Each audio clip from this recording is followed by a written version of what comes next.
Bapak datanya, namun nomor kartunya belum tentu sama Bapak. Jadi silakan konfirmasi terlebih dahulu nomor kartu yang lain, mungkin masih ada nomor yang lain. Nanti nomor kartu yang lain itu ditambahkan terlebih dahulu di profil saya, ubah profil tambah kartu peserta. Namun untuk dari kendala terkait penonaktifan, itu Bapak silakan konfirmasi langsung ke HRD, karena untuk BPJS Ketenagakerjaan itu untuk hak menonaktifkan itu hanya HRD perusahaannya Bapak. Dari BPJS Ketenagakerjaan itu tidak bisa menonaktifkan jika dari pesertanya masih bekerja, karena penonaktifan itu hanya bisa dilakukan oleh HRD perusahaan Bapak Salvador. Iya, saya tahu. Ini dengan Ibu siapa? Kara Bapak. Kara, oke, Ibu Kara dari BPJS ya, 115. Ini Iya. Saya pertanyakan, Bu Kara, ini kan saya ulangi lagi ya, Bu Kara. Ibu Kara, ini yang saya ingin tanyakan adalah status apakah bisa status karyawan itu masih aktif, itu statusnya masih aktif, bisa dinonaktifkan baik itu dari HRD maupun dari manapun, sementara status karyawan tersebut masih aktif, bisa atau tidak? Baik Bapak, ini saya bantu konfirmasi terlebih dahulu ke tim terkait kami Bapak Salvador ya, ditunggu terlebih dahulu, panggilannya tetap terhubung ya Bapak ya. Ya. Halo Bapak Salvador. Ya. Baik, terima kasih atas kesabaran kamu menunggu. Bapak, saya informasikan Bapak untuk dari seharusnya jika untuk dari peserta masih aktif bekerja, itu untuk nomor pesertanya tidak boleh dinonaktifkan Bapak. Jika memang saat ini merasa dinonaktifkan, itu nanti untuk dari komplainnya atau keluhannya ke Disnaker langsung Bapak, Disnaker setempat. Oke, jadi ini saya pastikan Bu Kara bahwa jika status karyawan itu masih aktif, artinya BPJS BPJS Ketenagakerjaannya tidak boleh diaktifkan oleh siapapun ya. Tidak boleh dinonaktifkan Bapak, karena nanti baik itu dari HRD ya.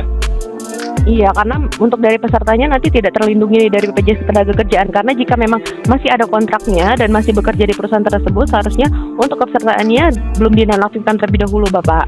Oke, Bu Kara, ini bisa dicek di data saya kan bahwa di situ ada artinya keterlambatan. Status saya di sini bahwa iuran terakhir yang dibayar oleh Damri itu adalah 14 Juli 2024. Sementara untuk iuran pembayaran atau pembayaran itu dari tanggal 1 Juni 2023. Artinya nggak ada keterlambatan pembayaran iuran selama 1 tahun, betul ya? Bisa dicek sama datanya ya.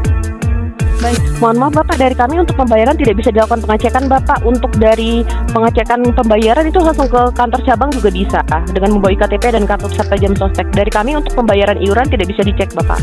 Oke, ini satu permasalahan, ini saya anggap selesai untuk karyawan yang masih statusnya aktif, bahwa status BPJS Ketenagakerjaan itu tidak boleh diaktifkan oleh siapapun ya. Dan informasi dari Ibu Kara tadi menginformasikan bahwa status BPJS Ketenagakerjaan saya atas nama Salvador itu sudah dinonaktifkan per Agustus 2023. Artinya di sini akan ada manipulasi data ya. Ada manipulasi data yang dilakukan oleh Damri, yang dimana dinyatakan di situ bahwa kami nonaktifnya per 2023 ya. Sementara seperti yang saya sebutkan tadi, dari tanggal 1 antara tanggal 1 sampai tanggal 7 Juli 2024 ini status kepesertaan saya masih aktif. Artinya di sini ada manipulasi yang dilakukan oleh pihak terkait. Saya tidak tahu ini apakah ada dari Damri atau dari BPJS ya, karena di sini mungkin akan saya libatkan BPJS ya, Kara ya. Baik, seperti ini Bapak Salvador, untuk dari nomornya penonaktifkannya dimanipulasi atau tidak, itu saya tidak bisa memastikan Bapak, karena di sini nomor kartunya sudah nonaktif dari Agustus 2023. Jika memang Bapak sebelumnya terbaca aktif, berarti ini ada nomor kartu yang lain lagi Bapak. Jadi saya tidak bisa memastikan nomor. Baik, seperti ini Bapak, silakan konfirmasi, karena nomor kartu itu tidak mungkin muncul di aplikasi JMO jika lebih dari satu. Untuk nomor KPJ lebih dari satu itu ditambahkan terlebih dahulu Bapak di profil saya, ubah profil tambah kartu peserta. Jadi seperti itu. Jadi dipastikan terlebih dahulu nomor kartunya yang mana. Jika nomor kartu yang ini, itu nomor kartunya nonaktifnya Agustus 2023, namun belum tentu dari HRD dari perusahaan tersebut itu nomor kartunya yang ini saja Bapak. Jadi konfirmasi terlebih dahulu ke HRD perusahaannya untuk nomor kartunya.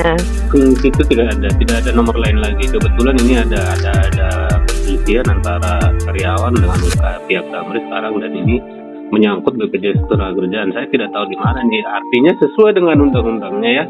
Sesuai dengan undang-undangnya yang disebutkan tadi, bahwa apabila dari status karyawan itu masih aktif ya, siapapun tidak bisa untuk menonaktifkan itu, kan begitu Bu. Status saya masih aktif, status saya masih aktif kerja.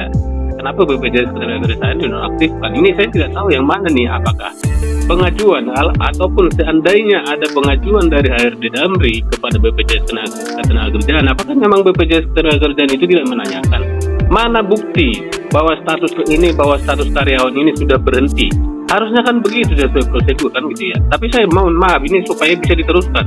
Harusnya kalau di call center perusahaan lain ini dibikin laporan pengaduan. Kenapa nggak bikin laporan pengaduan seperti ini?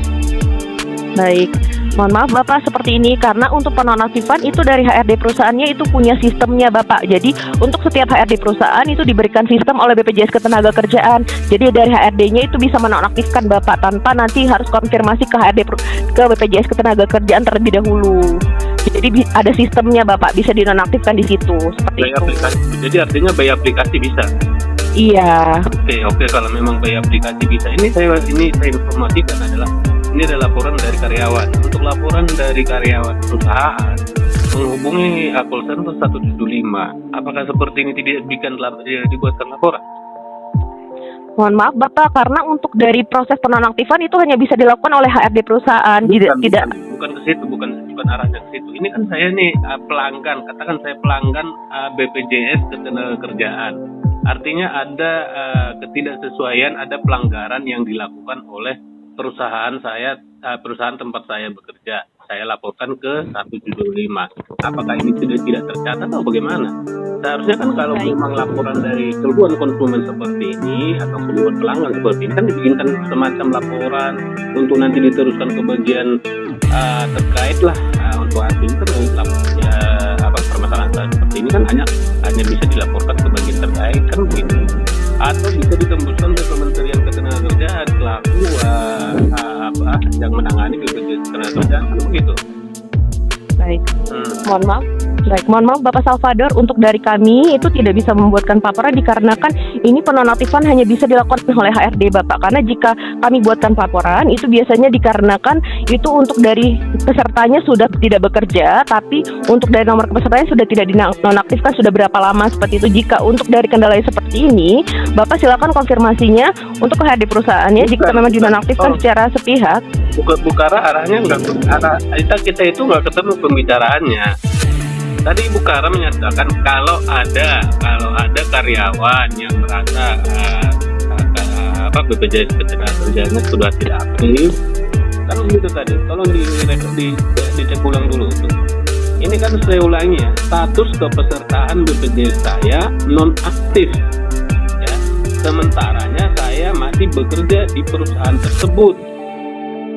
Ya, saya ulangi ya.